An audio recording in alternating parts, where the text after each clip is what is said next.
Halk maslahatynyň nowatdaky mejlisine bazar ykdysadyýetyne geçmek maslahat ediler. 2 sentýabrda geçiren iş maslahatyny Türkmenistanyň prezidenti Gurbanuly Berdimuhammedow 25 sentýabrda Aşgabatda geçiriljek halk maslahatyna görülýän taýýarlyklary we beýleki käbir meseleleri maslahat etdi. İş maslahatynyň dowamyny halk maslahatynyň diwanynyň iş dolandyrjysy Recep Bazarow maslahaty görülýän taýýarlyk çäreleri barada prezidente hasabat berdi. TDH-nyň maglumatyna görä döwlet başlygyny häzirki döwürde Türkmenistanyny bazar gatnaşyklarynyň tapgyrlygyny esasy amala aşyrylýan onaýdyp, bu gatnaşyklary kadalaşdyrmak meseleleriniň ören wajypdygyny belläpdir. Ýa-da Aşgabatda geçirilen halk maslahatynyň 1-nji mejlisine bazar gatnaşyklaryna geçilýänligi aýdylyp, Türkmenistany 2019-njy ýylyň 1-nji ýanwaryndan başlap ilatyň gaz, suw, duz we elektrik energiýasy bilen mut üpçünçligi ýatyryldy. Bu serişdeleriň mut üpçünçligi ýatyrylyny hökümet bu ýeňillikleriň Türkmenistanyny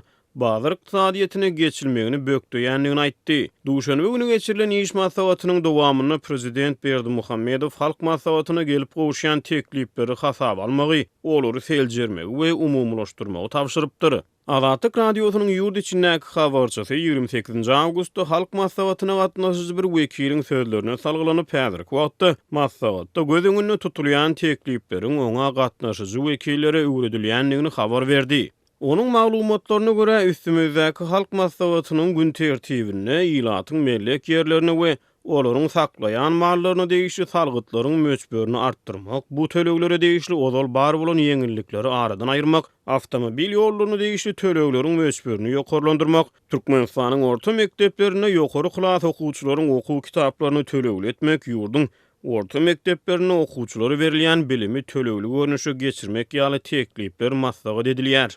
Türkmenistanyň döwlet habarlar agentligi halk maslahatlarynyň şäher we regional agdalarynyň ila tarasyna wagdy işlerini ýygjamlaşdyrýanlyklaryny habar berýär.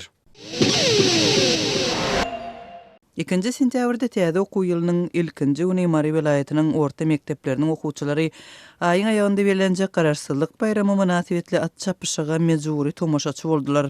Azatlyk radiosynyň regiondaky habarçysy sahnalaşdyrylan bu at çapyşygynyň telewizionyanyň gararsızlyk bayramy münasibetli surata düşürmek üçin gurnalandygyny aýdýar. Şun Mari Bayramaly şaý ýolunda ýerleşýän at aýlaw toplumunda at çapdyryp surata düşürildi. Bu çäre gararsızlyga bagyşlanyp geçirildi. Çäre at aýlaw toplumuna ýakyn mektepler okuwçy çykarmaly diýip aýtdylar. Birnäçe gün mundan ozal mektebe kitap almagy baran okuwçylara 8-nji we 11-nji klas aralygyndaky okuwçylaryň ak ýaşly sportivka eşigini geýip çäre çykmalydygy aýdyldy diýip regiondaky habarçymyz 2 sentýabrda habar berdi. Habarçymyzyň sözlerine görä tomoşaçylaryň köp bolmadygyna garamadan telewizionýa gepleşik üçin surat alypdyr. Şundyňa syomka düşüriljek oturuşlary doldurup syomka etdiler, galan ýerler boş galdy. Boş ýerleri syomka düşürmediler diýip habarçymyz belliýär. Türkmenistan garaşsyzlygyny 27 sentýabrda belliýär. Emma bayramçylyk taýýarlyklary resmi taýdan awgustyň başyndan beri dowam etdirilýär. Tutuş ýurt boýunça ilatyň mezuri gatnaşdyrylmagynda köpçülikliň maşglar geçirilýär. Azatlyk radiosynyň Aşgabatdaky habarçylarynyň sözlerine görä, hususan da paýtagtda Dagdan stadionunda günde ýerden giç akşama çenli döwlet edaralarynyň, puda kärhanalarynyň, harbiýlaryň we ýokary okuw jaýlarynyň okuwçylarynyň gatnaşdyrylmagynda repetisiýalar geçirilýär. Türkmenistanyň döwlet telewizionyasynda bayramçylyklaryň bellenişi baradaky gepleşikleriň öňünden taýýarlanmagy hem ýygy-ýygydan ulanylýar. Awgustyň başynda Mari şäherinde Gurban bayramyndan bir hepde öň bu bayramçylygyň ila tarapyndan bellenişi sahnalaşdyryldy we telewizioniýa tarapyndan surata düşürildi. Bu çäre hem edara kärhanalaryň işärleriniň, studentleriň, okuwçylaryň ýüzlerçesi bilen bir hatarda çağlar baglaryndaky körpeler hem 40 gradus yssyda gatnaşmaga mejbur edildi. Gepleýär Azatlyk radiosy. Habarlar gündelik gepleşigimizi dowam etdirýäris. Mikrofon öňünde siz bilen men Sehra.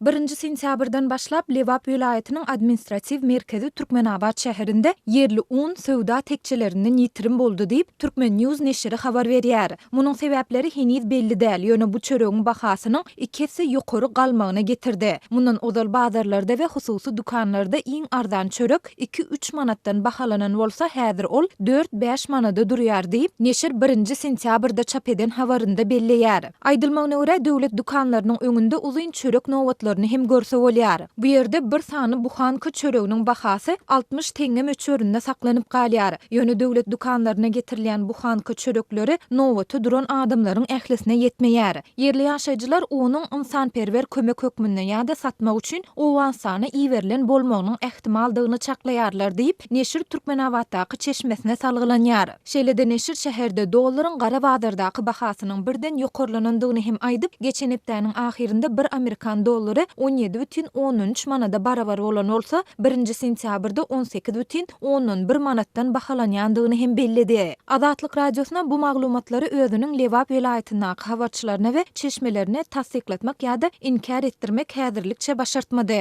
Ýöne 1-nji sentýabrda Azatlyk radiosynyň Marda habarçysy welaýatda unuň hem gytalýandygyny hem de gymmatlaýandygyny habar beripdi. Owalaryň käbirindäki döwlet dukanlarynda bir halta uny 60 manatdan satýarlar. Uny hususiýetçilerden aljak bolsaň haltasyny 140 manatdan bahalaýarlar. Ýöne ol hemişe tapylyp durmaýar diýip Marda habarçymyz aýtdy. Şeýle dol ýyl arasynda un gytaljak, gymmatlajak diýen gürrüňleriň hem bardygyny bellidi. 31-nji awgustda Azatlyk radiosynyň Lewapdaky habarçysy ýurtda gök bakça, miwe ekinlerini iň köp öndürýän sebitde bu ýyl awgustyň aýagynda hem pomidoryň gymmatlaýandygyny gürrüň beripdi. Şeýle dol Lewapda tüwiniň hem gaty gymmatlandygyny, häzir onuň 1 kilogramynyň 22-30 manat aralygynda bahalanýandygyny, geçen ýyl narhlaryň 6-7 manat derejesinde bolandygyny habar berdi.